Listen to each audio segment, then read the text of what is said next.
Hello and good evening. Welcome to FLCN. It is week 3 and week 2 is now in the books. So without further ado, we're just going to get into it and start the shit talk. Let's do it.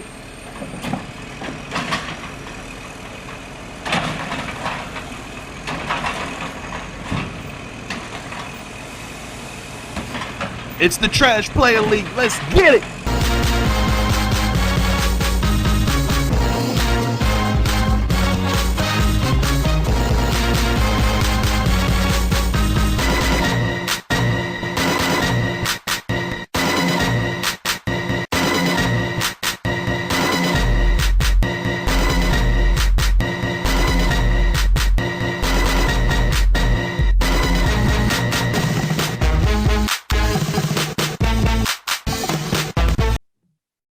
All right, man. So Shawn, like I said, man, week 2 is in the books, and here we are with week 3. In week 2, a lot of fuckery went down in week 2. I don't know how many people are satisfied with how week 2 went, but a lot of fuckery went down in week 2. Probably not a lot of people.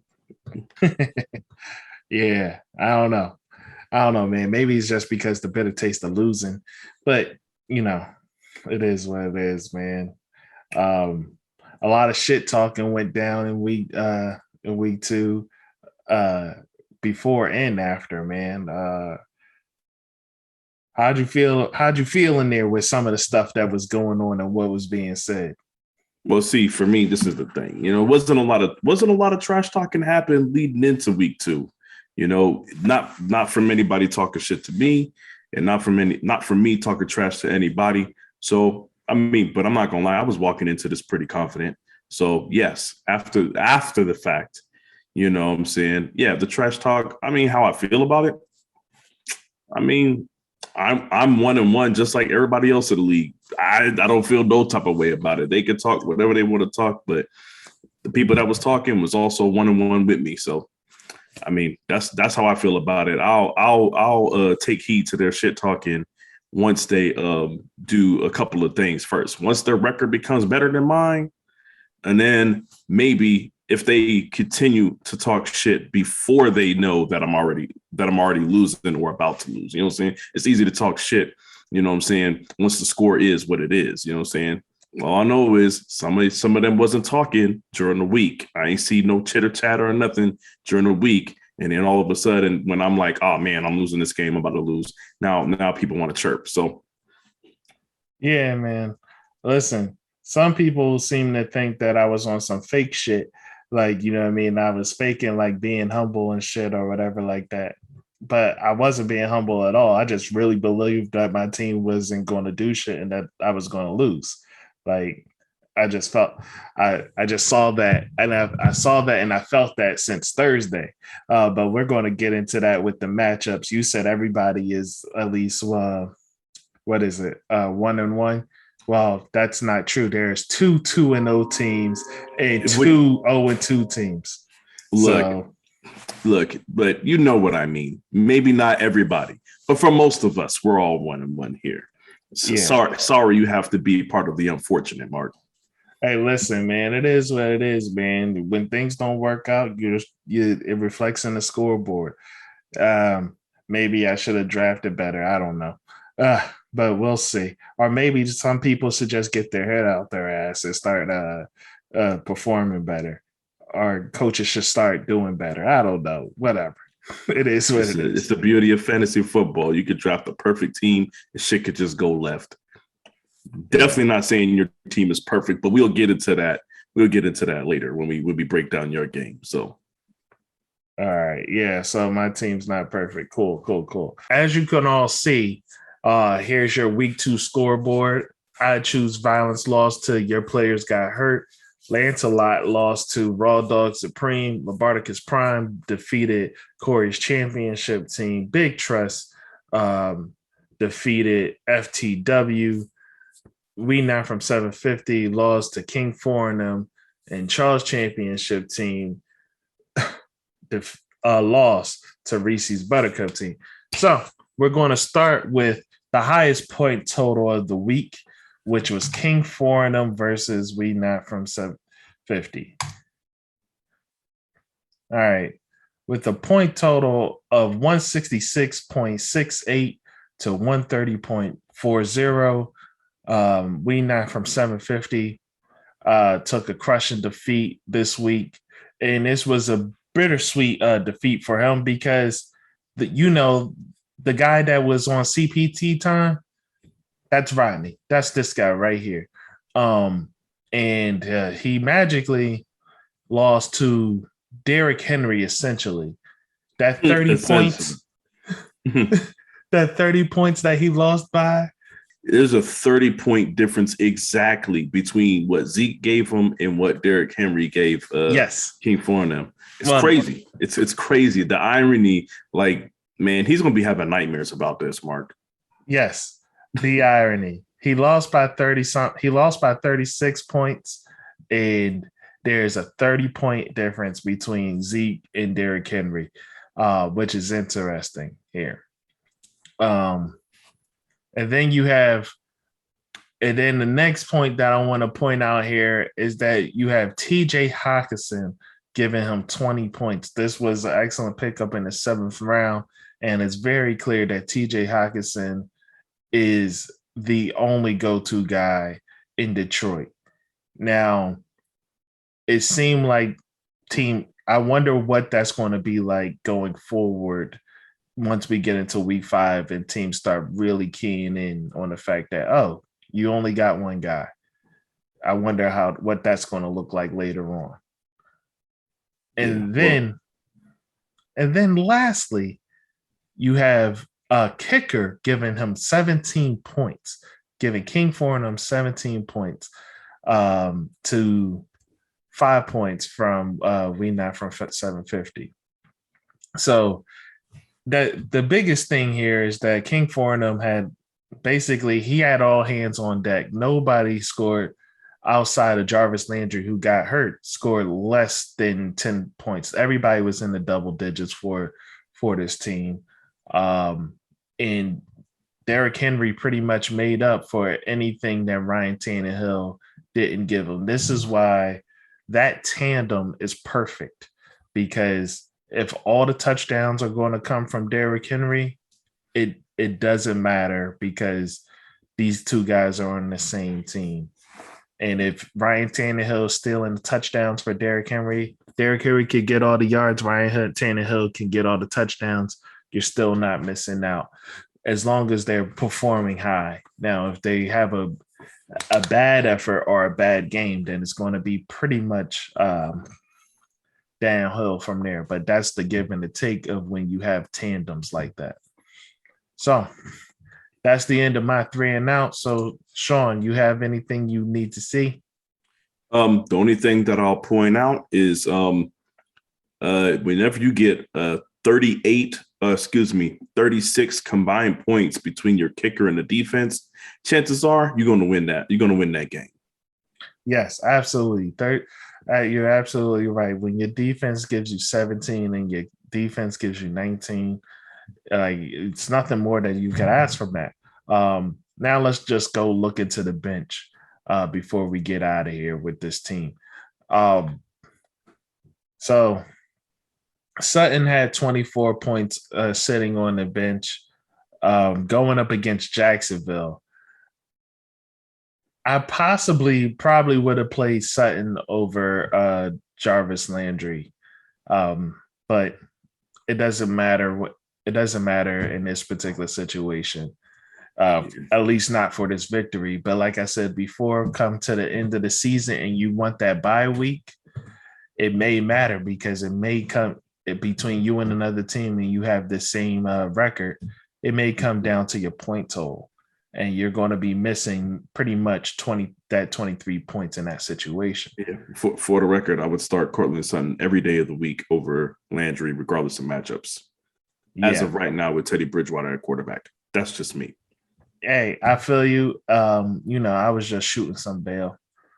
But he didn't need it. So why the fuck we even need to speak about it? Like, you put up 166 without him. Like, at this point, who gives a fuck? But right. So we not from 750. Once again, as you can see, he has that Tampa Bay logo, but he has no faith in his Tampa Bay guy. Like, once again, he starts Noah Fant over Rob Gronkowski. Now, mind you, this week the point difference isn't overly huge, but it's clear that Rob Gronkowski is going to outproduce Noah Fant I would say 8 times out of 10. So, like, I don't know, especially if I was a Tampa Bay fan. I don't understand the reasoning for starting Noah Fant over Rob Gronkowski. I'm not going to understand it, but he'll eventually get it. I assume he's watching these games because it's his team. So maybe we'll see something different in week 3. I don't know. Maybe. And if not, hey, man, you could trade him to somebody. Somebody else want him. Somebody will definitely take him. Especially, I guess the biggest issue here for me is that, what is your faith in Leonard Fournette, bro? It's not even necessarily Noah Fant. What is your faith in Noah Fant? In Leonard Fournette, does he not realize that this is WRT? This is a WRT flex? That T stands for tight end, sir. You could put Rob Gronkowski there. I don't know if you know that, but he can go there. Leonard Fournette, I don't see why you feel as though you're so comfortable with starting him every week. He's not the greatest fantasy producer. So, man, I don't know, man. Maybe he hated the Patriots in his past life, and he just can't get down with starting Rob Gronkowski. I happen to notice he doesn't have Tom Brady on his team either. I don't know, Mark. I don't know what's going on here, but out of all of them, Leonard Fournette, that's a good question. It's a good question. I don't think there's a good answer, though. Yeah, I don't understand that answer, but we're going to move along and go into the next matchup. And the next matchup is Shawn, Labarticus Prime versus Korea's championship team. You're next up and it's your possession. Your turn on 3 and out. Let's go ahead and do this 3 and out. Okay. Oh man, so you have a Labarticus Prime here with 148.32 points. Then you have Corey's championship team with 127.46. I did pick Labarticus Prime to win this matchup. I will go out and go ahead and reiterate when we reviewed the draft. I did say I believe that he had the best team top to bottom. So let's go ahead and look at this matchup. Looking here, Tyler Lockett. Let's just start with Tyler Lockett. This is what I mentioned before when I talked about his lineup. Tyler Lockett is a guy.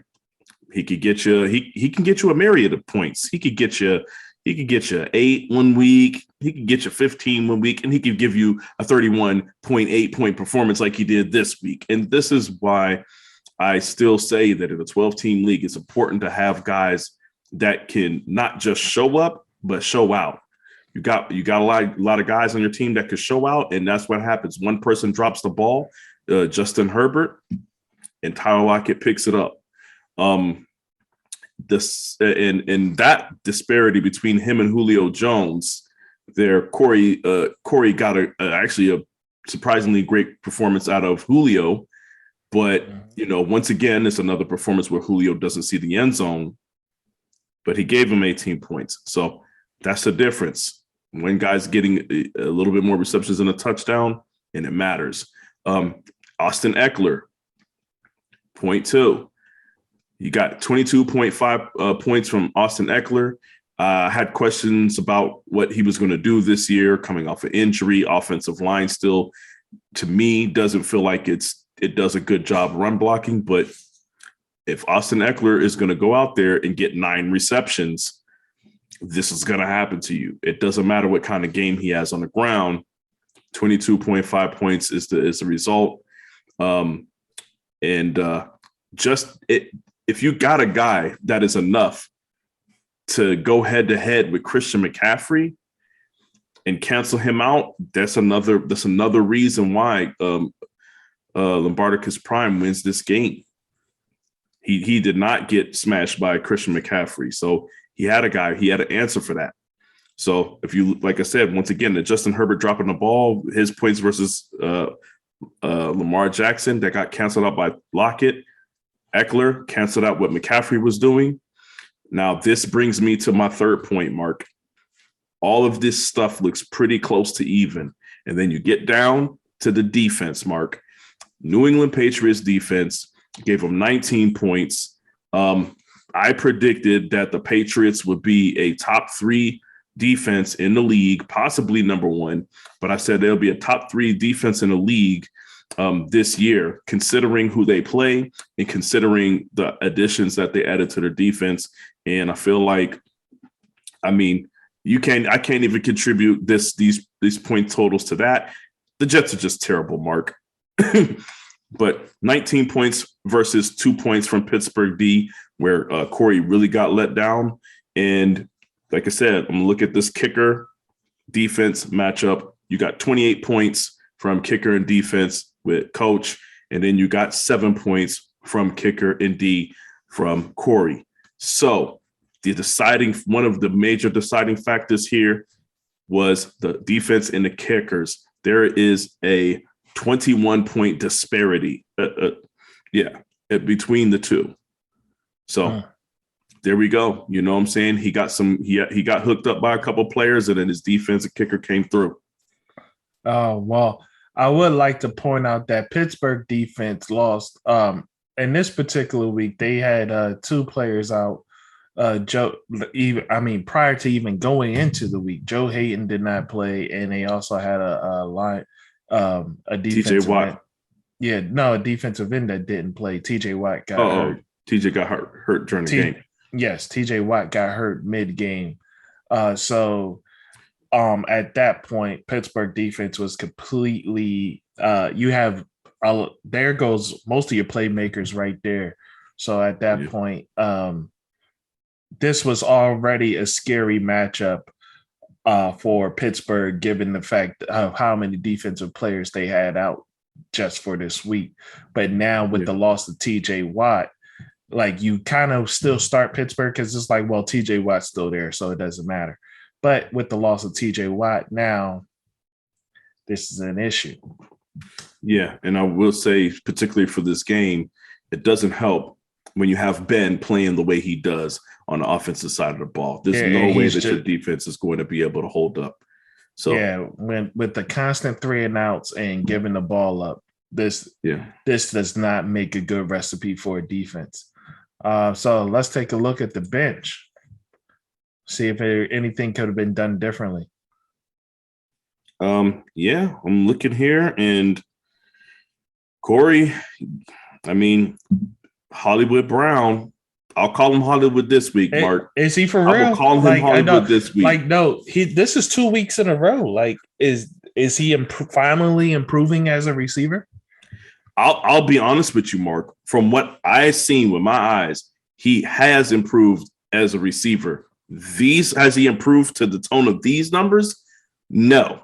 These numbers are because Lamar Jackson is doing what he does best, which is making plays whenever everything breaks down.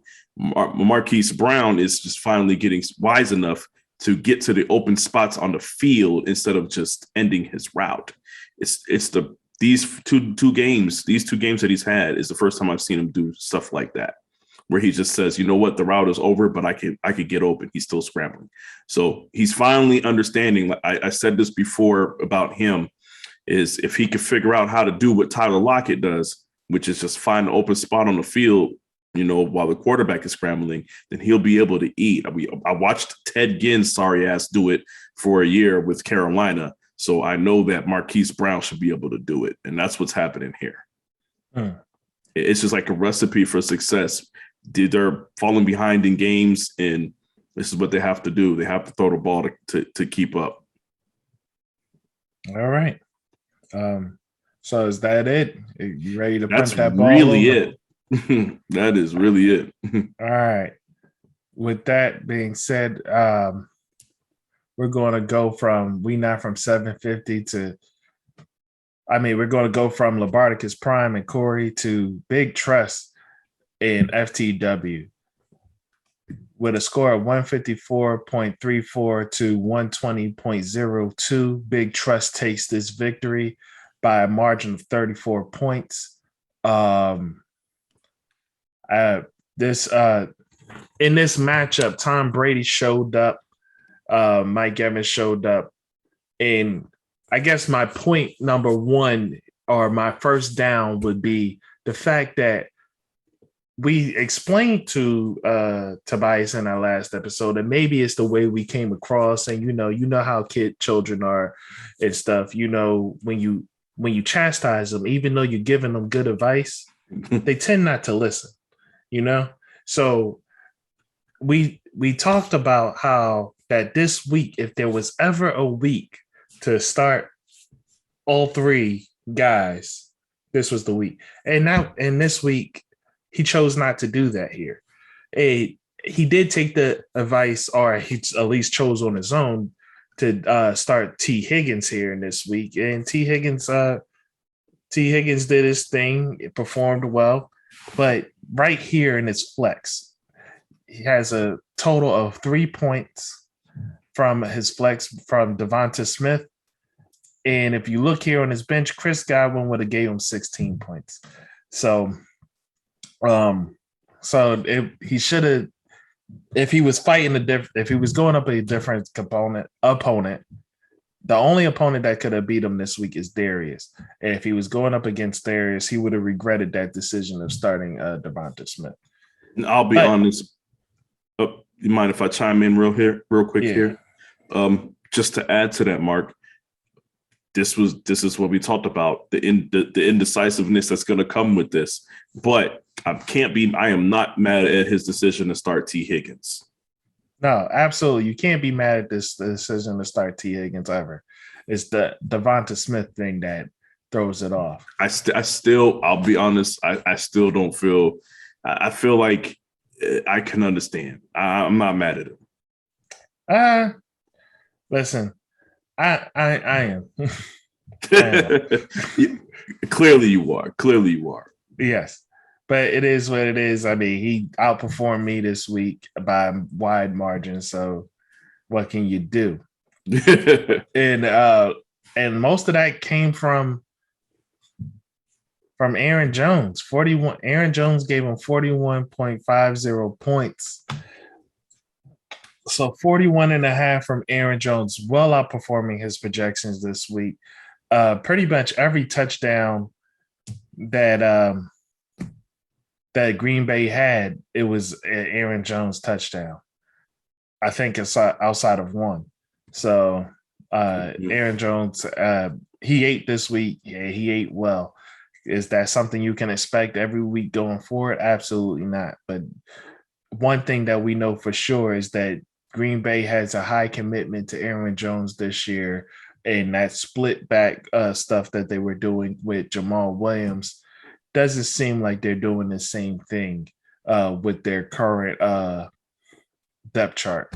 AJ Dillon is seeing carries, but he's seeing a minimal amount of touches compared to Aaron Jones. Yeah, like AJ Dillon in this current offense is playing a spell back, and that's exactly what he is. He is spelling Aaron Jones, whereas before this was a little bit more of a timeshare. I actually just like this matchup. I like what Big Trust did here for the most part, outside of the Chris Godwin thing. But when you have somebody like Aaron Jones giving you that much, then none of that's your worries. So like, it is what it is. You have anything to say about this matchup, sir? I knew the potential that his team had. And like I said, especially if at any point Saquon Barkley gets going, then he might have the most dangerous team in the league. But my faith in that happening is not very high, or not even say not very high. I just don't see it happening in time. But as of right now, he got a good win. I think he's going to continue to win. And for this game in particular, I'm just, I feel like he played a good lineup. The only thing I didn't like was the New York defense, but maybe he figured, hey, they're going up against Washington. In Washington, they just figured maybe it's a division game. Maybe it won't get too crazy. So, but all in all, good. He had a good week. I really don't have no complaints. Yeah, it's hard to have any complaints in the performance here. Now, just quickly looking on the other side here, is there anything that he could have done differently to help change his fate?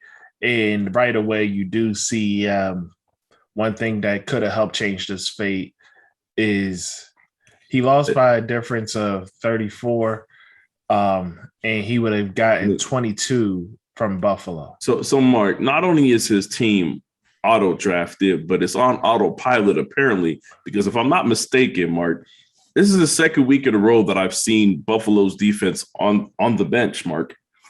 I don't, maybe I'm crazy. Maybe I'm imagining that, but I feel like I saw it on the bench. Doesn't matter. There was absolutely no reason for him not to play Buffalo's defense this week.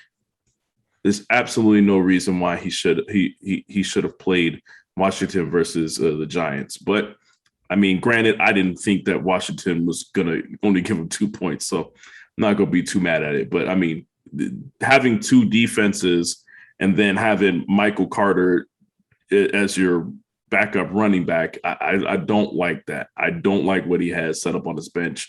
I don't think there's going to be very many weeks where he can do something different, Mark. No, probably not. Probably not, but it is what it is. That's just the way the cookie crumbles, I guess. Yep. So I'm going to just go ahead and punt that ball right over to you, sir, and you could go ahead and give your next matchup here. Yeah, it's going to be Charles' championship team versus Reese's Buttercups. All right, here we see Charles' championship team, 123.18 points. Reese's Buttercups, 128.32. Squeaks by with a 5-point margin of victory here. And what seemed to be just the football gods smiling down today, on that day. Because I'll be honest, Mark, it just seems that everything is just going her way this year. Who would have thought?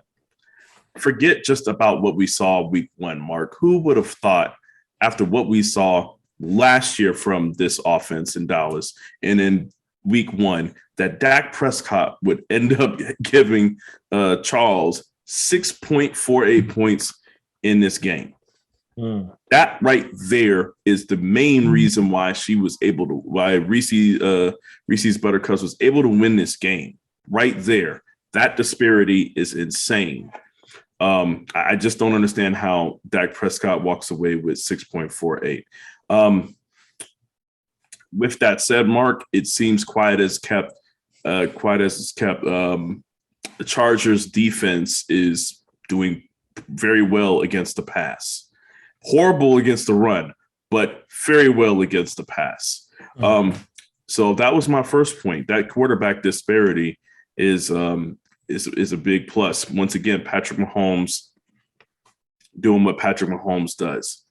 It needs to be a big plus, seeing how Patrick Mahomes was our first overall pick. Look, I'm just going to give her props because right now it hasn't failed her yet, Mark.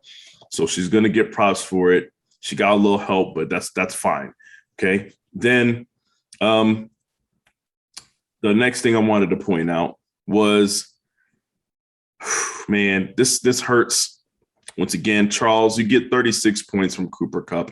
I can't tell you how often this is going to happen, but it's probably not going to happen very often. And for you to get that type of a performance out of Cooper Kupp and, I don't know, essentially get decent performances out of everybody else except for Dak Prescott. For you to come through and lose this game this way, it's got to be a heartbreaker. That is a waste of a 36-point performance by Cooper Kupp. It's a tough pill to swallow when you're looking at a guy give you 36 points and it ends up in a loss. Yeah, it's crazy. It's crazy. And then here we go. My next point was going to be Robert Tonyan. So going into the Monday night game, she needed a certain amount of points. Mm-hmm. She got those points from Robert Tonyan. She got those points from Robert Tonyan. He's not a guy who's going to consistently score points because of the way that Aaron Rodgers plays. Go figure.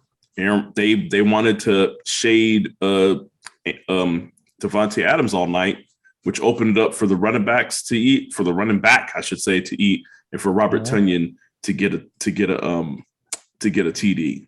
So that TD that Robert Tonyan got is literally what put her over. So, we're sitting here, we poo-pooed her Robert Tonyan pick, and Mark, once again, these picks that we poo-pooed are paying out for her, they're paying dividends, and they're winning her games. So, I'll eat a little. I'll eat a little bit of crow, but I'm not going to eat too much because I still stand by what I said. But as of right now, she's proven us wrong. Her team is proving us wrong. Yeah. So those are my 3 points. All right, man. All right. Look, so I gotta say it's very interesting. Like Charles, for there to be a week, it just so happened to be now that Darren Waller gets outscored by Robert Tonyan with all the weapons that are over there in Green Bay and the lack thereof in Las Vegas, or the seemingly lack thereof in oh yeah, he's the number one Vegas. option. I mean, forget about the talent. He's the number one. He's the number one guy. Right. The fact that happened, like you would never expect Darren Waller to get 11 points. And this is what he does this week in a week that the team scores 26. Like, come on, man. Yeah. And might I add, there was enough teams this week that scored that barely would hit 100 points, Mark. He just happened to play the wrong person this week. It was like a perfect storm for him to lose this game. And it started early with Terry McLaurin, I guess, with his 11 receptions and 107 yards. He scored 27 points. So right there, he set the tone, and you knew you needed big performances. You got a big performance from Coop, but Dak Prescott let you down early. That's what you get for drafting Cowboys. But yeah, you know what? Let me keep my personal bias out of this, Mark. Let me keep my personal bias out. All right, let's look at the bench to see if there would have been anything that could have changed Charles's fate. And right off the top, yes, there would have been. Derek Carr has 27 points sitting on the bench. But this is the craziest thing, Mark. In what world would you start Derek Carr versus Pittsburgh defense over Dak Prescott versus the Chargers defense? I can't really say that there is. It's one of those things, man. I can't even fault him for leaving them there. Like, that's just what it is. Like, I really can't say there is one. Even though there are points on the bench that could have helped, I wouldn't have started them. Like, I wouldn't have started Zach Moss over David Montgomery. Like, that's not happening. And I'm not starting Derek Carr over Dak Prescott. Like, so this is one of those situations where you did all the right things. Just the fantasy guys did not give a shit, and they shitted on you. Nope. So, all right. Okay, last up for me is Lancelot versus Raw Dog Supreme. And this is the smallest margin of victory in the league this week. with a score of 106.16 to 108.92. So the margin of victory was 2 points and some change. Raw Dog Supreme came out on top, and Lancelot fell short of expectations this week.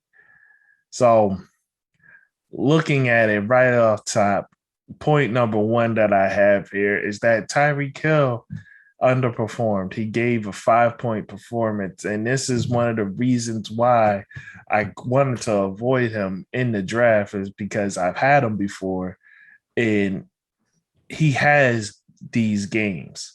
It's not a lot of them, but he has enough of them that they will cost you a game here and there, because you will have to start Tyreek Hill every week because he's Tyreek Hill. But there's going to be times when the team is always going to choose to double team Tyreek Hill. And even though Travis Kelce is killing them and slicing and dicing them up, they will always choose to double team Tyreek Hill. Every team in the National Football League will rather Travis Kelce do whatever the fuck he wants than be burnt by Tyreek Hill. And that's just how that goes. And so some teams, they will double team Tyreek Hill, but you'll never see the same thing happen to Travis Kelce. So Tyreek Hill is never the beneficiary of having a dynamic teammate, while Travis Kelce is. So that's my point number one. And then moving on to point number two, the running backs once again bites Lancelot in the ass. Ronald Jones gives him 4 points. Jamal Williams gives him 6 points this week. Jamal Williams was a bit of a surprise, giving him only 6 points, given that what he was able to do the week before and the way they shared the ball in week one. Whereas week two, it clearly was a different game plan this week. And then my last point, right here is where I think right here is where you truly lose the game. George Kittle got bottled up by the Philadelphia Eagles defense this week. With 4 receptions and 17 yards, he only gave Lancelot 5 points this week. So, and that's definitely not the premium you pay for George Kittle, only for him to give you 5 points. So, he was basically the key to victory, and it ended in a loss with that there. And that's the end of my 3 and out. Shawn, you have anything to say for yourself or to talk about this team? Yeah. I got a lot to say to my players, man. I need to bring them in the locker room and fucking, I don't know, man. We need to have a little talk. You know what I'm saying? Because, I mean, I'm just going to go at it. Look, Tyreek Hill, you got to do better. I understand you're getting double teamed. Look, Patrick Mahomes is out there playing around, Mark. He was out there playing around. He's tossing sideways passes while he's getting sacked and throwing them for interceptions and stuff like that. You know, okay, maybe I'm nitpicking here, but I feel like if you can do that, you can get Tyreek Hill the ball. Granted, Mark, it did look like they didn't need to get him the ball to win the game. Your breakdown of what teams do and choose, they rather choose death by Kelce, which I don't understand why. He only has the greatest fucking season averages that any fucking tight end has ever had in the history of tight ends, but that's fine. I guess they want to continue to dive that way. So unfortunately for me, maybe I'm biased because my guy didn't get his points because of it. So I don't know, but let's talk about, and then I want to mention George Kittle. Yes. George Kittle, apparently it seems like there's been a shift for the Niners because Deebo Samuel seems like the number one option as far as week 1 went and week 2 went. Deebo Samuel is apparently the number one. Didn't see that coming, but it also helps that Brandon Ayuk is nursing a hamstring injury And I'm kind of fearful. I do not know what George Kittle's production is going to look like until Ayuk comes back. As crazy as that sounds, but as of right now, Mark, in the passing game, until we have another option, they can do what they did to Kittle. They can smother and cover and do whatever they want to him and just say, we're not going to let you beat us. And that's what's happening. We need Brandon Ayuk back and healthy, Mark. Without that, and without the threat of Mostert and all these guys, it's really killing Kittle. And I don't like it. I'm kind of in a tough spot here with my running backs. It kills me that I'm getting 22 points from my flex, 13 from my kicker, 12 from my defense, and it means absolutely dog shit. So, this is a rough one. I mean, granted, I only put up 106. I shouldn't have fucking won. I shouldn't have even been in the game in the first place. So this was a really horrible performance. I have 4 starters that gave me 6 points or below. I deserve to lose this week, Mark. Absolutely deserve to lose. You deserve to lose this week. And like that is true. Like you did deserve to lose. And honestly, with a score of 108.92, Raw Dog Supreme also deserved to lose. It's just the matchup is what it is. And it worked out in Raw Dog Supreme's favor that he went against a player that played worse than he did. But right here is the same situation as you, where you have a bad running back situation. Raw Dog Supreme has a bad wide receiver situation. And this is going to keep coming back to bite him in the ass throughout the season. And when you have Jonathan Taylor giving you 6 points, this is somebody that you drafted earlier on, then that's no good.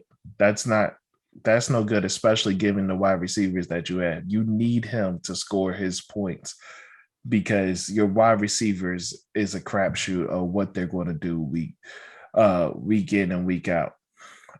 So let's look at the bench to see if there was anything that Shawn Williams could have done to change his fate. And yes, there is. There's 2 things that he could have done to change his fate. This week, he did not start Mike Davis. I'm not exactly sure why he didn't start Mike Davis this week over Ronald Jones, but it is what it is. Actually, it's not, because I saw how terrified Dallas was to run the ball against Tampa.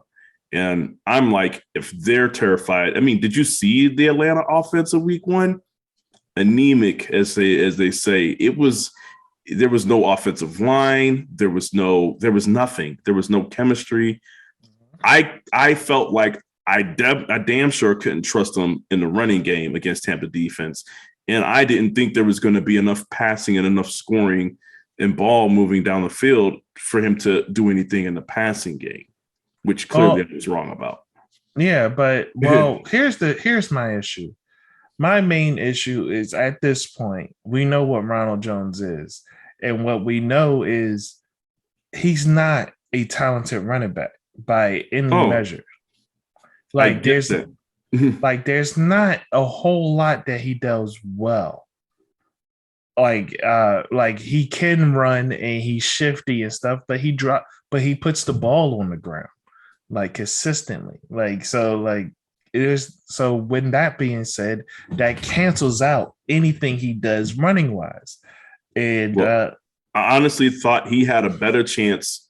I felt like he had a better chance of getting a touchdown than Mike Davis had a chance of getting 6 to 7 catches.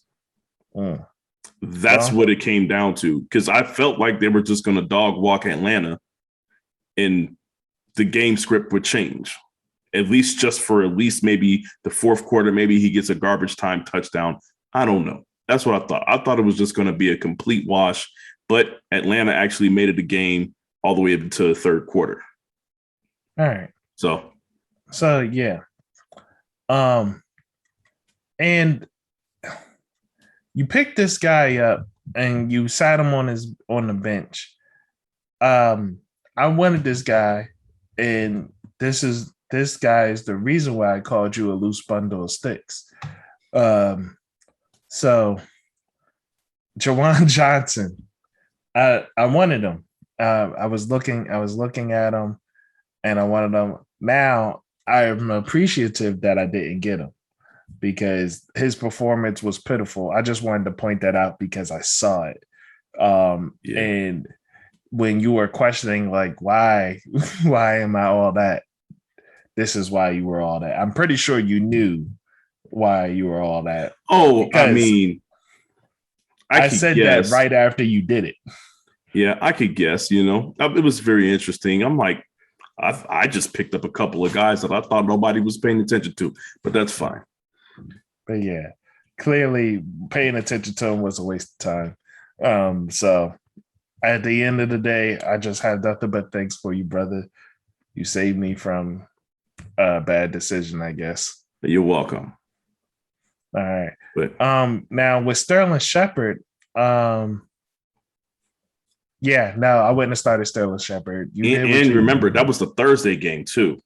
Yeah, I wouldn't have started Sterling Shepard. It is what it is. Like you did everything you were supposed to do. Is there anything that Raw Dog should have did? I like Tyler Boyd, man. I like Tyler Boyd. He's been the most consistent Cincinnati receiver for the last 4 to 5 years. Like, even so yeah. Tyler Boyd has been keeping Cincinnati afloat and been for a very long time. Like, I like Tyler Boyd, but would I have started him? I probably would have started him over Robbie Anderson, honestly.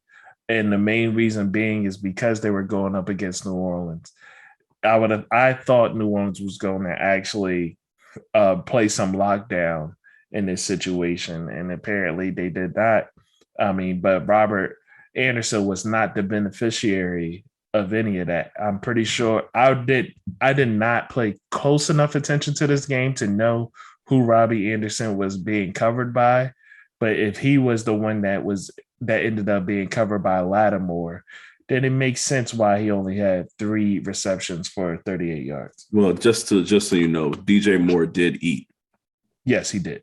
So, never mind. You probably know better than anybody. But we're going to get to that in a little bit. But the only comment I'll say about the bench there, the last comment I'll say is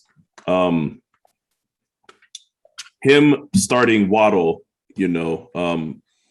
I think there was an injury. They had an injury to one of their wide receivers. I'm not remembering the name right now. I don't know if it's Devontae. I think it was Devontae Parker. Yes, so Waddle was going into this game as the clear only guy. He's the only guy worthy of throwing to. I mean, but who would have known that Tua would have got injured and, things would have just went downhill from there? Who would have known they would have got zipped? They got goose egg, Mark. But I mean, like you said, he started the guys he should have. I feel like in the Tyler Boyd, Robbie Anderson situation was one of those where before knowing the outcomes of the games, I felt like it's kind of a coin toss. Yeah. It's crazy, man. I don't know. But moving on to the final, and I do believe this is the last matchup, correct? Yes, it is. All right. We have I Choose Violence versus Your Player Got Hurt. Take it away. All right, let's talk about this. I mean, what are we calling this? We calling this the Doo-Doo Bowl. What are we calling this, man? We got the 2 lowest scores of the week in the same exact game here. We got 94.6 points from I Choose Violence. You got 103.44 for Your Player Got Hurt. Haha.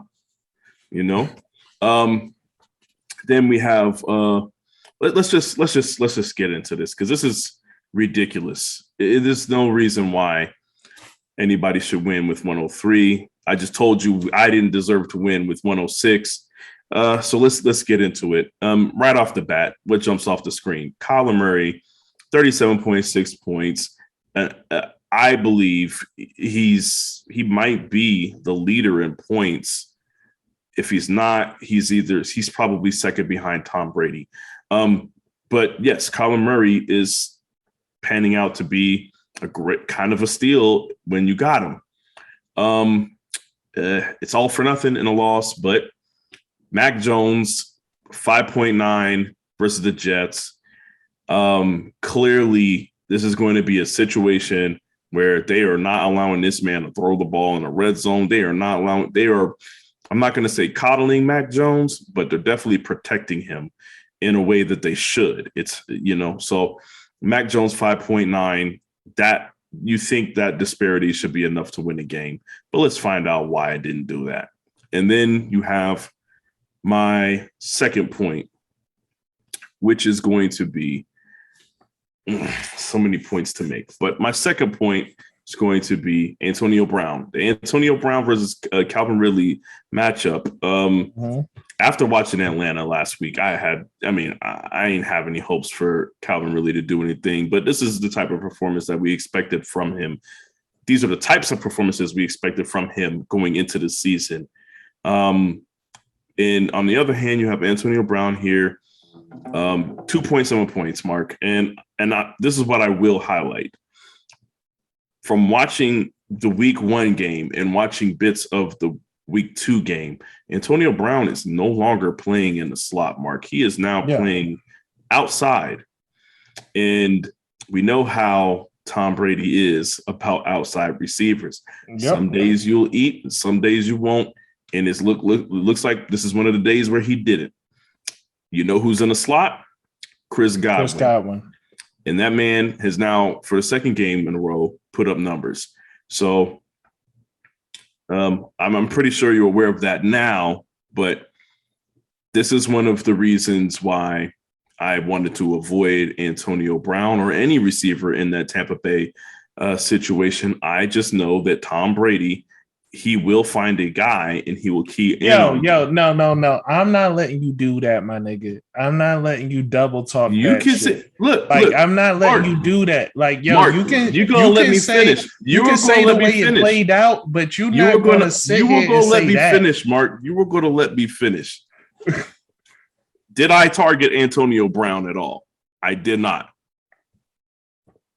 I didn't. I did not want anybody from that team, because I still feel like some guys are going to eat, some guys are. Did I see him getting 2.7 points as a floor? No, I didn't. But what I said was I was trying to avoid him. Okay, I was trying to avoid all those receivers. Right now, we don't know who's scoring when. They moved him to the outside. Nobody saw that coming, Mark. I give you that. But once again, you got him sitting there as your number 2 receiver, Mark. Yeah. If I had Antonio Brown on my team, he would only be a flex option for me. Listen. That's just how I feel about him.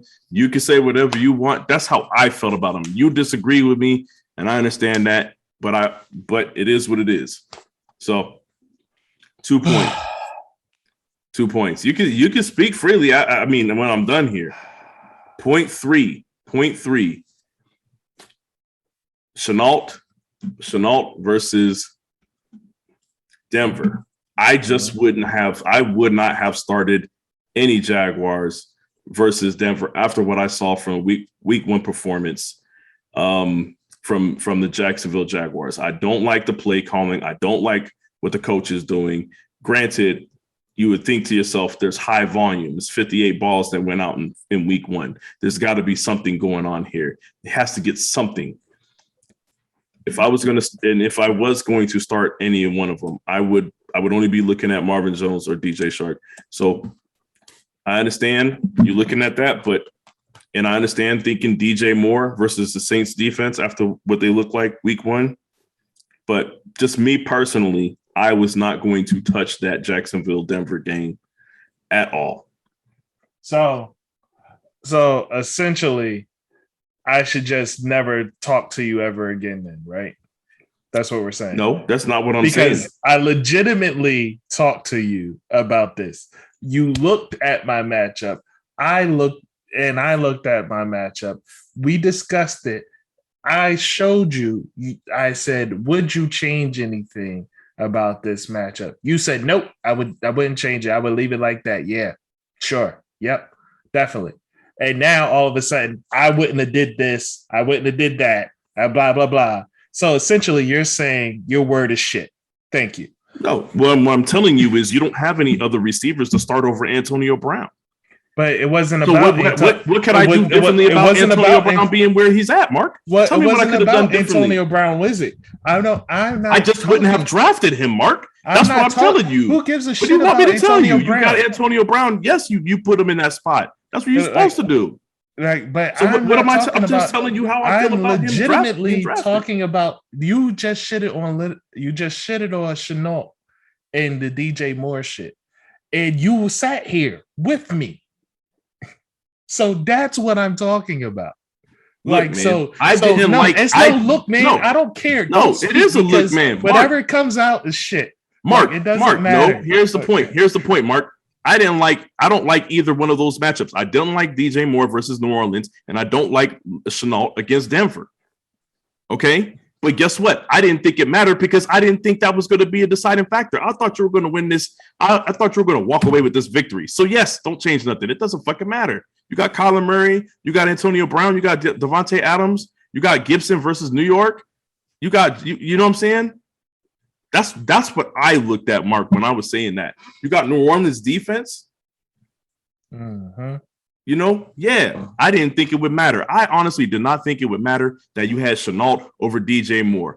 I'm not going to, in my mind, Mark, was not the question asked to you. Look, I'm not, it's the same, Mark, it's the same thing with me with Mike Davis over Ronald Jones. It's not even close. It's not even close. It's not even close. You know what I expected? You know what I expected? You know what I expected from that matchup? I said to myself, you know what? There's a chance that Mike Davis might outperform Ronald Jones, but I think Ronald Jones' floor is a little bit higher. I think there's maybe a 4 or 5 point difference. I started Ronald Jones, Mark. That's what I did. I thought there was a 4 or 5 point difference between Chenault and fucking DJ Moore. I did not think it fucking mattered to tell you, oh man, you know what? You should start DJ Moore over Chenault. It's cool. Live on air, folks. You can say you live sound on like air, folks. Don't take anything Shawn has to say. I'm just telling anything. I'm telling you straight up. You've already been called out in the chat for double talking, and now we see it live. They know double talk live on air, folks. We see what it is. All right, you've been called you already been called out for double talking before. That's and fine. Now we see it live on there. Look, it's all right. It ain't my fault that your game is relying upon Chenault getting points. Listen, the fact of the matter is, Are you gonna blame this loss on me, Mark? Am I going? No, I'm not blaming it on you. All right, I'm just nobody's blaming the loss on you. I'm just talking about the shit you say talking to someone versus the shit you say later. Like you can't that's what I'm talking about. And I find it hilarious and I'm not letting that slide no more. That's dead. That's dead. I'm not from now on I will call out every single time you double talk. Hey, you do what you feel like you need to do. You do what you feel like you need change your name to Discount Double Check, nigga. Hey, look, you do whatever you feel like you need to, Mark. You know what? But once again, this week, look, that's not even the main thing that killed you. You shouldn't have won regardless of whether you started DJ Moore or not because of the point totals that you got here. Okay? Yeah. That's what I'm saying. That's absolutely correct. Regardless, that's absolutely correct. Well, let's look at if there's we're looking at the bench now, see if there was anything that would have changed the fate. DJ Moore would have changed the fate for I Choose Violence. But the way that I tend to look at this when I'm looking at a bench, I tend to look at if you were able to change something about your team to win, then you have to give the other team that same benefit. In that same benefit, Rondell Moore outscored DJ Moore. So still would have lost. If both teams were able to put in the better guy, it still would have ended in the L. Yeah. So at the end of the day, I Choose Violence just had no chance of winning. And that, I guess, that was just the biggest issue there in watching this unfold. So anyway, man, like I said, I Choose Violence had the lowest point total of the week, and I may very well have the lowest point total of the year with this score here. I really don't somebody see. Put up 88 in week 1, if I'm not mistaken. Oh, was it 88? Dang, I thought there was. Pretty sure it was in the 80s. Yeah. Well, then maybe I won't. But with having the lowest point total of the week and being the worst team in the week, I guess I'm the dunce here. I'm the lowest team, and so we put together this thing to where we was going to allow interview of sorts for the worst team of the week and the best team of the week. But a lot of people are busy, but I'm right here and I'm the worst team of the week. So Shawn, do you have any interview questions for the worst team in week 2? I got a couple questions. Here's one. Do you feel like you need to change anything, man? Do you feel like you need to change anything on your team? And what is it? Absolutely. I do feel like I need to change something on my team. I feel like the running back situation is truly letting me down. I felt as though Antonio Gibson was going to be much more than what he is. This week two performance and the week 2 game script, honestly, it was very disheartening to watch when this is your second round guy that you picked and he is not a part of the fucking 2-minute drill. Like that, and no one expected that to happen. Like anybody that says, well, yeah, you should have seen that coming, I'm going to call you a liar. Like I'm going to just sit there and call you a liar right to your face. And as far as James Robinson go, I don't see how you have such a guy that can run the ball and he's successfully doing it on the field, but the utilization is just not there. Urban Meyer, I expected more from him as a head coach and as someone that's coached Ohio State and produced great running backs out of Ohio State, and who has ran the ball. I did not expect them to go full pass happy and pretty much ignore their running backs. So that's a situation that's pretty much going to hurt me, and I don't know what I'm going to do going forward. I don't have a lot of pieces, at least as of right now, that is worth trading for anybody would want outside of Kyler Murray. And sometimes you just got to give. You got Devontae Adams on your team, Mark. Yeah. No, I have Kyler Murray. He said, okay, I just mention it. Okay. And then so my next question for you was going to be you kind of answered part of it because you said you're going to change. You said Colin Murray is somebody that you might consider trading. I mean, I guess I'll say which positions do you actually feel you need to fill a void with? Well, I feel like I need to fill a void at running back. Like running back is the biggest position that I feel the need to fill a void with. Running, like the running back situation for all my teams is just horrible. We're going to have this conversation in our other podcast, but like looking at it, like you have bona fide people that can run and actually have the yards per carry average that you want to see, but are just simply not getting the ball. And it just doesn't make sense. Now, maybe something will change with Myles Gaskins now that Tua is hurt. So maybe they'll stop passing the ball all over the place.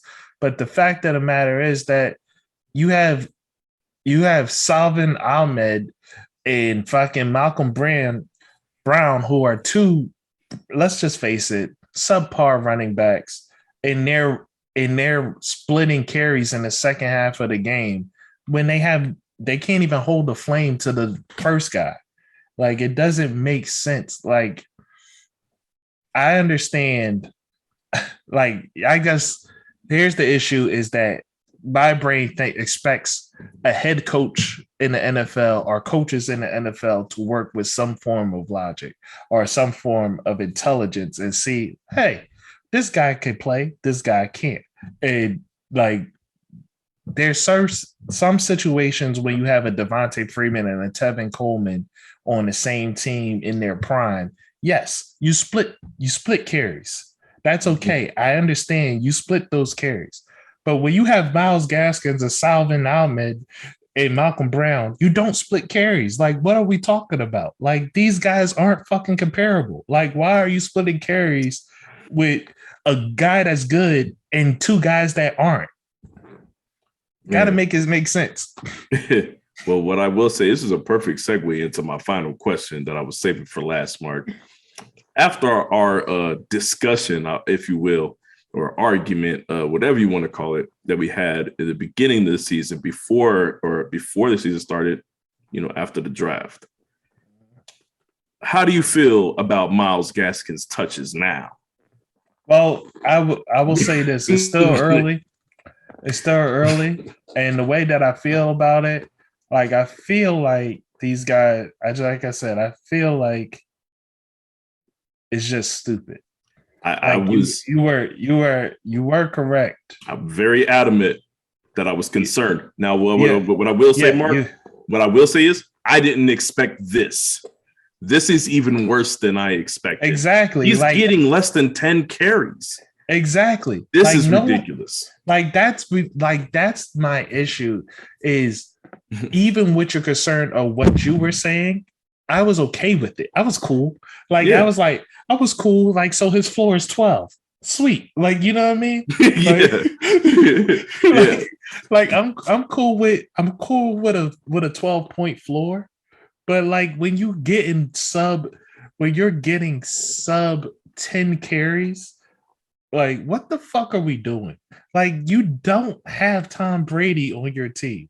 You don't have Aaron Rodgers. You don't have any of that. Like, you don't even have two anymore, apparently. Exactly. So, like, what are we doing? Like, somebody make it fucking make sense. But it doesn't, Mark. It's just Miami being Miami, I guess. This is absolutely horrible. It's terrible. But yeah, like I said, as much as I'll say I was concerned and I was right about my concerns, I will also tell you that I don't think anybody's seen this coming. So, right. Yeah, man, I'm just going to say this going out, Doug. Like, I'm keeping the same energy regardless. I'm out here and I'm going to and I got to do what I got to do, make moves, make pickup changes, all that shit. But all right, Mr. Waiver Wire 1.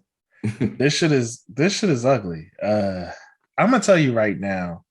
I mean, by the time this comes out, my waiver wire pick would have already been in.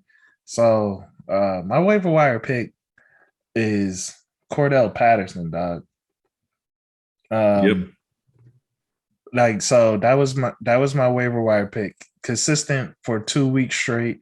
And he has that wide receiver, running back. Yeah, he's a walking flex all by himself. So it makes sense. And at this point, I really do feel like with his production, I feel as though there's going to come a point where he's going to take over for Mike Davis if he does this.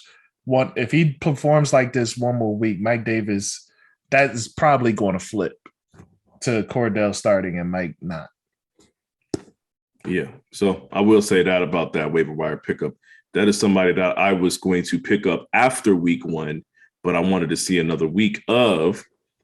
But obviously, my waiver wire number is lower. I do believe he's going to, from what I've seen, he's going to have the potential of, James White potential, but he's also seeing more carries that James White does. So, and he's doing stuff with his carries. They're doing, some plays, some end arounds and stuff with him. And then there's plays where he's literally on the depth chart for wide receiver. So there are plays where he does come in and he lines up at wide receiver. So he's actually doing both. But as of right now, it seems like there's a lot of packages for him. Yes, he is going to be looks like he's consistently going to get you 6 to 7 catches. So with that said, he was somebody I was looking at. Obviously, I didn't think I would get him just because everybody's running back situations changed drastically after week 1 and week 2. So yeah, it's ugly, man. It's ugly out here. Yeah. But that is a specific conversation I want to have for our DI test. Got it. So, but yeah, that's it for last week matchup. So how did we do on our predictions? I'm not sure. Did we pick all the same? Yeah, we picked all the same. Okay, we went 3-3 this week. I chose violence. I chose violence in that matchup. That was a loss. We picked Lancelot in that matchup. That was a loss. We picked Labarticus Prime. That was a win. We picked Big Trust. That was a win. We picked King Fornem. That was a win. And we picked Charles Championship Team, which was a loss. So 3-3. So 3-3 this week. So I am still up by 2. Well, by 1. You're 7. You went 4-2 week 1. I went 3-3, and then so you're 7-5 right now, and I'm 6-6. Okay. All righty. All right. So let's see if we can make our fortunes better with week 3. All right. So going into our week 3 matchups, I choose violence. Goes up against Charles Championship Team. And let's just face it, Charles Championship Team is going to score 200 on me. And I don't really think I have a chance to win. 200 is a stretch, but it is, but Yeah, I will say that I personally I like the matchups aren't bad on either side, which makes it just a straight up what is their situations within the offense. And you got Prescott, you got Coop, who's number one option. I don't like Juju Smith-Schuster at all. But you got Dalvin Cook right after that. You got Darren Waller. I mean, you got guys there that are going to be that should eat. Montgomery against Cleveland, maybe not so much, but Montgomery has looked good regardless of the matchup this year so far. But yeah, I don't think it's going to be as much of a blowout as you're saying it is. Is you're saying it will be, Mark? But I do think that it's Charles, right? I do believe that he will win this week. Yeah, Tim Patrick. I would honestly start. This is me. Tim Patrick against the Jets versus Juju against Cincinnati. I'm starting Tim Patrick, bro. I don't know. Yeah. I don't know, man. Maybe. Ben is hurt right now. Yeah. they're going to have, if Mason Rudolph is starting this game, I don't know, man. I feel like you have to start Tim Patrick, but I don't know. But right now, the situation, I'm looking at this team, and I don't even think it matters whether or not he starts Juju or Tim Patrick. Not at all. So, not at all. I'm definitely picking Charles to win this week, which sucks because I'm pretty much signing myself up to pay this $20 that I do have a bet on. I want to win this week. I need to win this week because I need Charles's team name to change to Cam Newton. So, well, you can get an explosive performance from Colin Murray and Devontae Adams. It's a possibility, and Gibson is still, I mean, I don't know if he's the preferred method in the red zone anymore, but clearly not. He wasn't a part of a 2-minute offense at all. What? He's just there to run in between the 20s. He better start getting better at pass catching then, because I mean, what do you mean? He's a former receiver. He's a better pass blocker these days, but he needs. I mean, he is a former receiver. So look, man, can you really blame him? I mean, I guess you can because you drafted him and you expected a certain result, but no, I got Charles winning, of course. All right, what's the next one? Yeah. Between the 20s, that's the only area that he's good for, apparently. So next matchup is. Oh, you're looking at week 2 matchups there. Yeah, the thing was showing them wrong. All right. So your players got hurt versus Big Trust.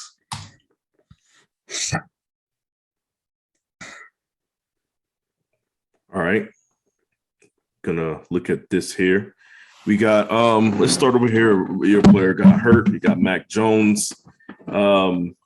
Mac Jones versus the Saints. At this point, I just don't have very much faith in Mac Jones putting the ball in the end zone. I do like him in this offense. I just feel like they are not going to open up the playbook for him until maybe later in the season. Until they feel comfortable with him. And right now, he's projected 18 points. I feel like he's going to be closer to the Fantasy Pros projection, 15. But I mean, you can't really, if you get more than 18 points out of Mac Jones, then something good has happened there. Calvin Ridley seemed to be back on track last week, playing against the Giants. We just saw Terry McLaurin eat them alive. There's a chance that Calvin Ridley could I don't know if he could put up Terry McLaurin numbers, but he should be able to put up similar numbers to last week, which is what he's projected right here. Amari Cooper versus Philly could be ugly. I'll be honest with you, the way that Amari Cooper's been playing this year. I know last week he didn't get his points. I don't expect him to have have that same performance. Najee Harris, I think he's the only person that you can fully trust in that Steelers offense, not named Deontay Johnson. Damian Harris could have a multiple touchdown day.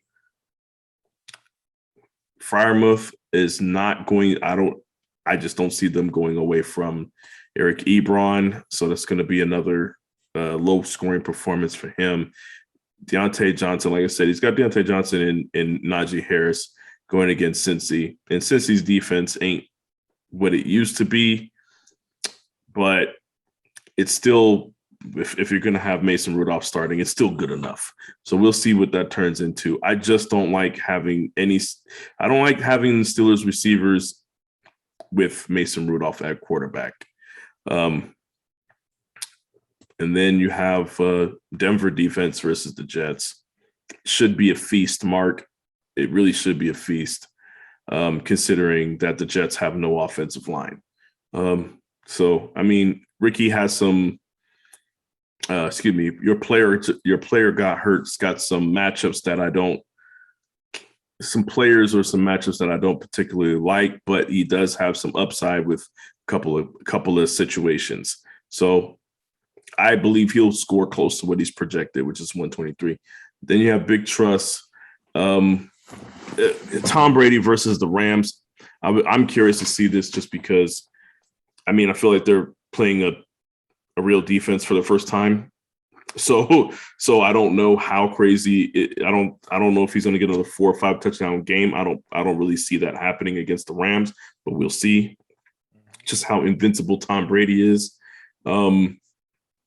Evans, T. Higgins versus Pittsburgh.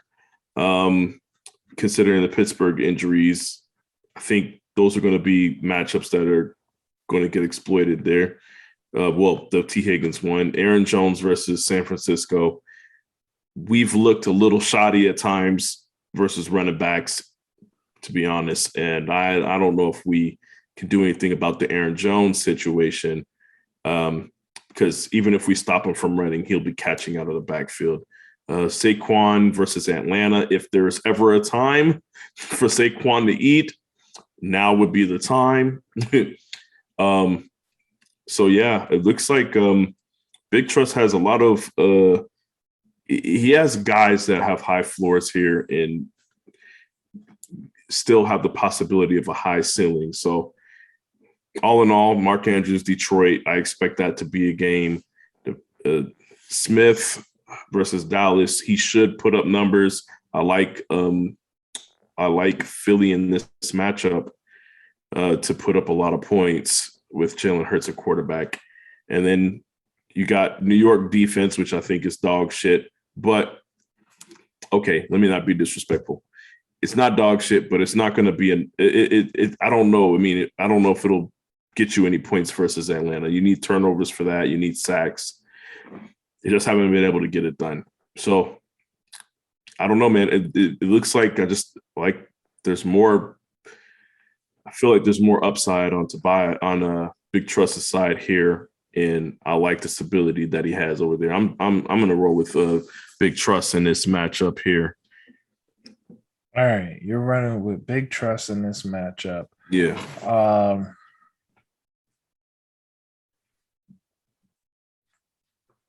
Like, my mind is legitimately based on the matchups is saying roll with Big Trust. But like, something tells me that Ricky is going to pull out this W. I don't know why, but something is literally screaming to me that Ricky will pull out this W. Well, I'll say this. If I know anything about Ricky, he's probably going to make some moves. So who knows what his team actually looks like by the time the game starts. Like that's one of the things that I'm thinking.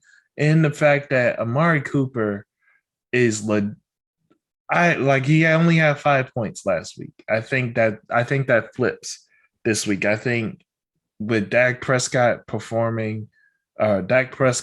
having a better performance, I think so does Amari Cooper. And like I said, I think that Prescott will have a better performance. And I think Amari Cooper may also be a beneficiary of that as well, even though they're going up against my team, the Eagles.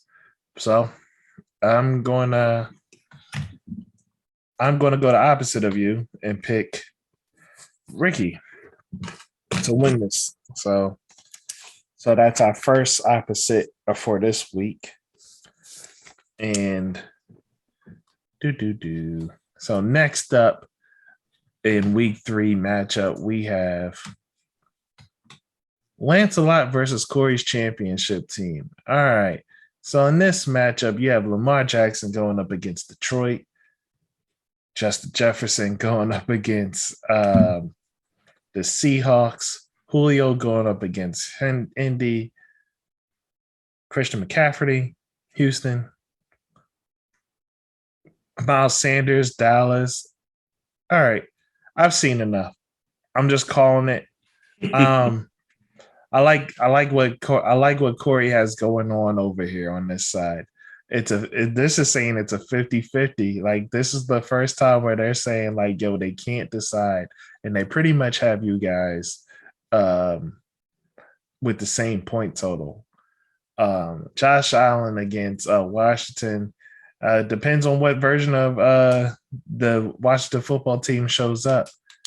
Tyreek Hill, I think he's just going to score his projection.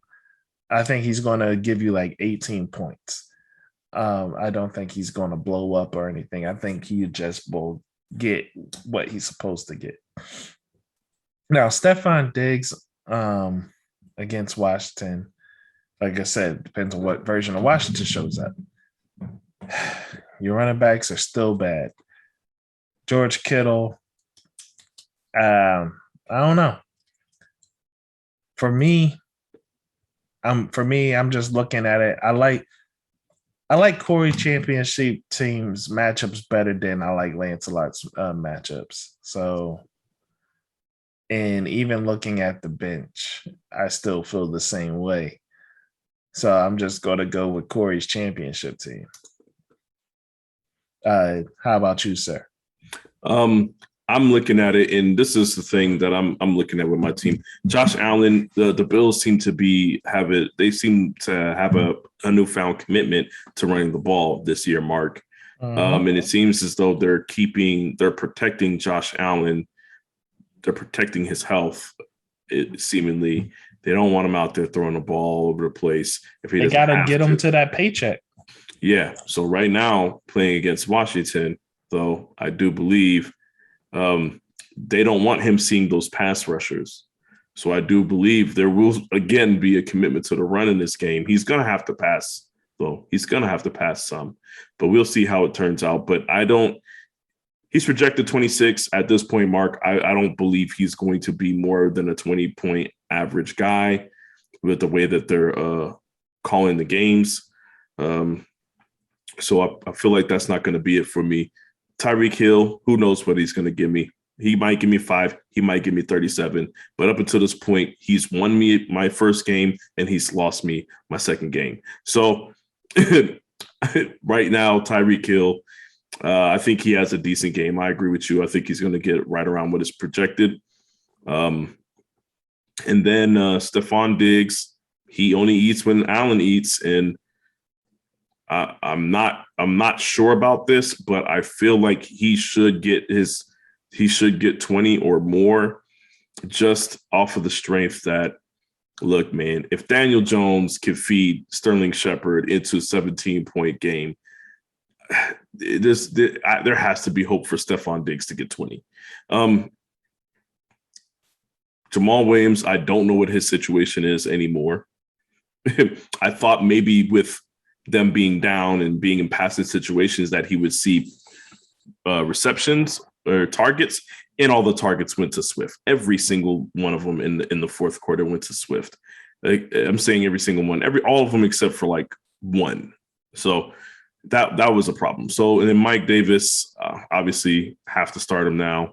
He's at least going to catch the ball. I feel like Mike Davis will get what he's projected. I'm not going to speak about everybody else. Mike Williams is going to do what Mike Williams does. But my problem here is there's McCaffrey on the other side. There's Justin Jefferson on the other side versus Seattle. Lamar Jackson versus Detroit. Those matchups right there are going to be the ones that do me in. I believe that Christian McCaffrey, considering Houston's situation with the injury to Tyrod Taylor, I think that drastically changes that matchup. And I do believe that they will be protecting the lead and getting a heavy dose of touches to Christian McCaffrey. So, yeah, I just feel like these matchups is like a wet dream over here for Corey's championship team for matchups. So for his big players. So, yep, I don't like those three, the Justin Jefferson, McCaffrey, and Lamar Jackson situations. Those are going to outweigh anything that my players will be able to do. I can see. Don't forget Miles Sanders against Dallas. That could be bad too, but I mean, he's not. I don't see him putting up 40 points like Lamar Jackson. He's not putting up 40, but I think he'll give you. He has potential for 20. Yeah, he does, but I'm just looking at if Lamar Jackson gives him 40 and McCaffrey gives him 40 and Justin Jefferson gives him 30, then what does it even matter? But That's what I'm looking at here. So yeah, I feel like I'm gonna lose this game. Even if I have a good game, I think I'll lose by at least 15 points. You're just following behind me. Nah.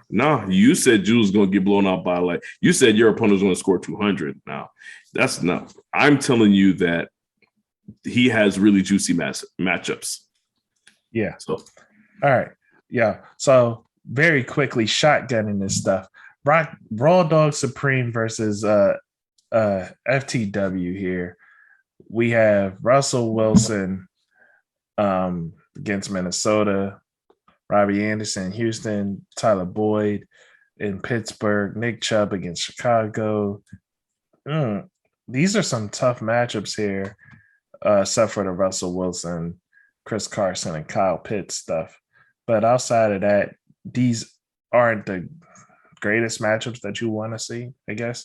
Particularly that your biggest point getter so far is going up against Chicago. You really don't want to see that. Matthew Stafford is going up against Tampa Bay. And right there, yeah, no, honestly, this is the matchup that I have 50-50. Like, I don't know about you, but are you looking at it here? Like, I really kind of don't. I kind of don't want to pick one here. And to be honest with you, man, if I had to pick one, I would lean towards BK. Yeah, I don't like Jonathan Taylor versus Tennessee. I just don't like his situation over there at Indy. Yeah, and then for me, not liking the Jonathan Taylor situation, and then looking at the supposed chemistry that's supposed to exist between Robbie Anderson and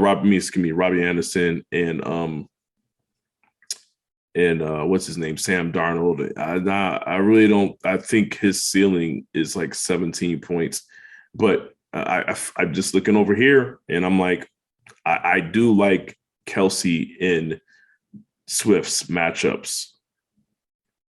I feel like Detroit's going to be playing from behind, and they're going to be throwing the ball, and they're not going to throw to Jamal Williams. Swift might end up with another 8 catches. So I like the Swift situation. I like Travis Kelce versus the Chargers right now that have seemingly been able to stop the pass to going to wide receivers. And if that's going to be another theme, then Kelce is going to eat. So, yeah, I do. I like those matchups. So. Yeah, man. I just like it. I like it just enough. So I think I'm leaning towards BK, probably win by about 5 points. So we're both picking BK in this matchup. Yeah.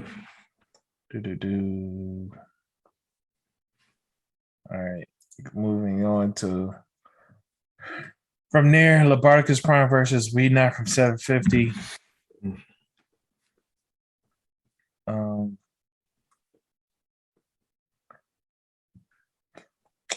Like just going over it right here.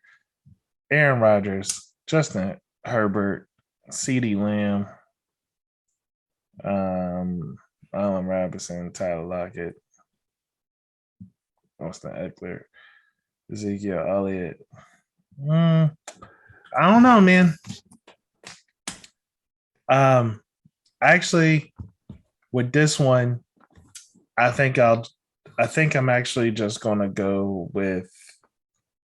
I think I'm gonna go with We Not from 750 this week. I feel like Robert Woods is finally going to have himself a day. I feel like Robert Woods is finally going to get some love. And then you have Joe Mixon against Pittsburgh, who defense who is ailing a bit. We'll see if Joe Hayden and those other players come back. I know TJ Watt isn't coming back, which is a huge blow. But we'll see if those other players come back. And then you have Noah Fant against New Jersey, and looking on his bench, if he ever does decide to start Robert Gronkowski, then you have guaranteed 20 points or 15 to 20 points that he would get from his flex position if he ever decides to take Leonard Fournette out. Deebo Samuel against Green Bay, I think has potential to be pretty good. And outside of that, KC's defense is pretty vulnerable, so Justin Herbert and Austin Eckler may do a little bit of something, especially seeing how KC's defense is mostly vulnerable up front.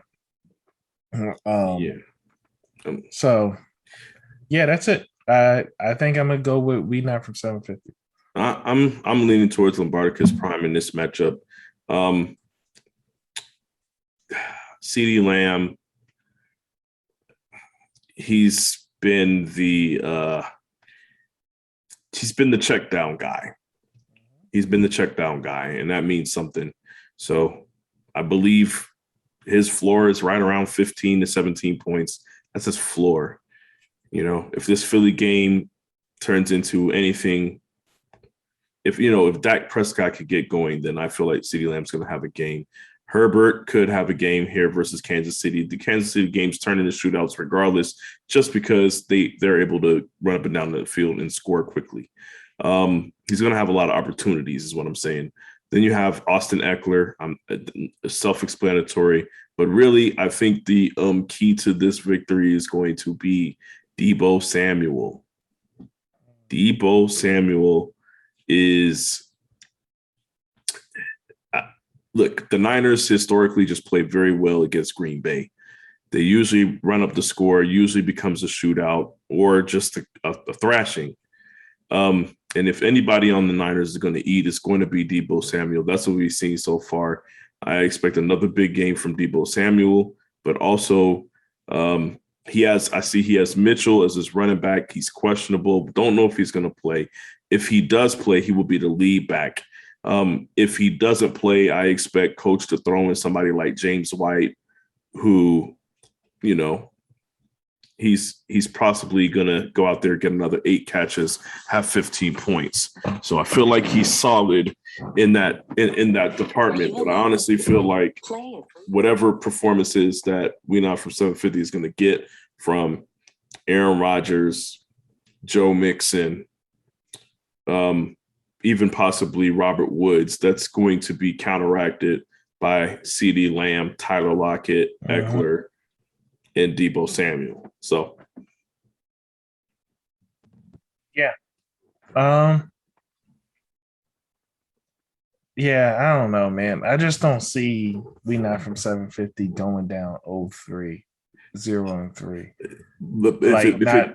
Not when it comes to a matchup that's fairly even. Yeah, well, if it means anything, Mark, I think this is going to be another 5-point game. I do not think this is going to be a blowout by any means, but I am leaning towards Labarticus Prime. So we're opposed in 2 areas this week. All right. And last matchup we have here is King 4-0 versus Reese's Buttercup team, the first place versus the second place. Wow. I can't believe there's another situation where I might take Sharice. Man, I refuse. Look, man, I don't know what to say because it's this Justin Fields thing that's really throwing me off. Well, right now, what they're saying that if Andy Dalton is healthy, he will start. But the way I see it is he has him in that spot right now because he's assuming Dalton is starting.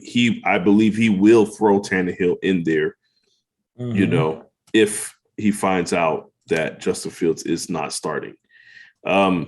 For me, with that said, I just don't.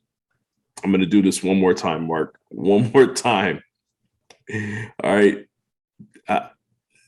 Melvin Gordon, I don't like him. He's been okay so far. He has been. So I can't say anything too negative about him. Robert Tonyan is not going to have the performance he had last week. I don't believe so. I just believe that, if Aaron Rodgers can do it his way, he's going to get the receivers. He's going to get the ball to the receivers. Mm-hmm. I don't know, man. And then it's crazy. I don't know, man. I think I really like Sutton. I just feel like it's too much. You got Sutton, Hawkinson. I'm really looking at the Henderson difference between is questionable. You got Derrick Henry versus Indy. Man, Indy got demolished by him last year. Look, Keenan Allen versus KC. DeAndre Hopkins versus Jacksonville. There's no way I'm betting against King Fournette in this one, Mark. Like something is telling me to this quarterback situation. Something's telling me not to bet against Reese just because she just has luck going in her way. But I'm not going to do it. I'm not going to succumb to the bullshit, Mark. I'm going to pick who I think is a better team. And right now, I think it's clear to me that King Fournette is the best team in this situation. I think it's fairly close only because of the Patrick Mahomes, Terry McLaurin situation. But I'm taking King Fournette to win by 10. I'm going with what they're projecting it to be. Listen, I feel you, and I would think that's a smart bet and a strong bet. But when I look at this Justin Fields versus Patrick Mahomes thing, it really throws me off. Like it throws me off a whole lot. I'm looking at it as he still has Tannehill. If he plays Fields against Cleveland in a start, yes, it could go left versus Cleveland, but I am sticking with my prediction. I think King Fournette by 10. I'll say this. I don't know if I can do this, but I'm picking Reese to win unless King Darius changes his quarterback. If he throws in another quarterback, then my pick changes. But man, I don't know, man. I don't know if you could do it like that, Mario. You gotta make a decision, bro. You gotta make a decision. I pick Reese. So we're opposed on 3 matchups. We're opposed on 3 matchups. All right. So our week 3 predictions are in. We have Charles beating I Choose Violence. I have Ricky beating Big Trust. You have Big Trust. We both have Lancelot losing to Corey's championship team. We both have FTW beating Raw Dog Supreme. And I have We Not From 750. You have Labarticus Prime, and you have King Fournette, and I have Reese's Buttercup team winning these matchups. There is money on the line versus a name change in I Choose Violence versus Charles Championship team that was made prior to the draft of the season and prior to the season starting. So what happens if you lose, though? I said I got to give him $20. Oh, $20. Okay. And then if you lose, you got the name change. All right. Yep. So at 20 ready? I'm messing with you. Go ahead. Nah, man. Good luck with that. Listen, it is what it is. We'll see what happens, man. Bro. Like that Antonio Gibson thing, it hurt my feelings. Like I can see, man. I can see it. I don't like. Come on, Mark. It was one game. It could change next week. It could change. Yeah, it wasn't like Antonio Gibson had a great week 1. Like you know what I'm saying? Like even when he had well outnumbered them, it wasn't like it was a fantastic week 1.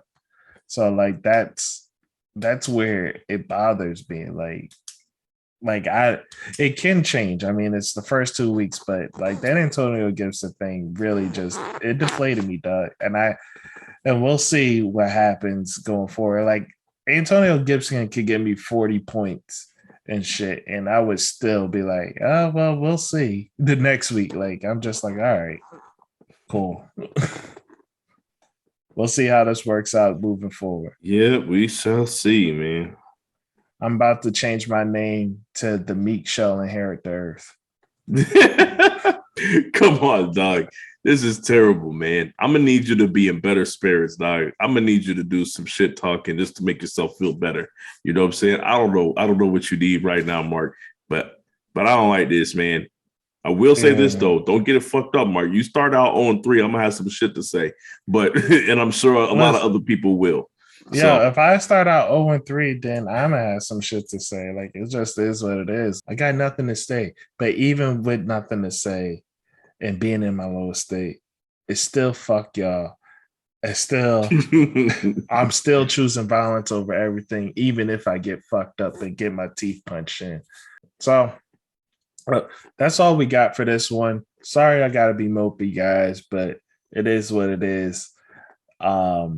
I'm going to choose violence every week, even if I get my teeth broken in and me beaten down. But we'll see. But hey, you got to put one win on top of the other. And my first win I got to put on top is Charles, man. I got to get this dub. Sorry, bro. We'll figure it out one way or the other. All right, man. Hopefully these waiver wire ads come through. Anyway, peace. Peace.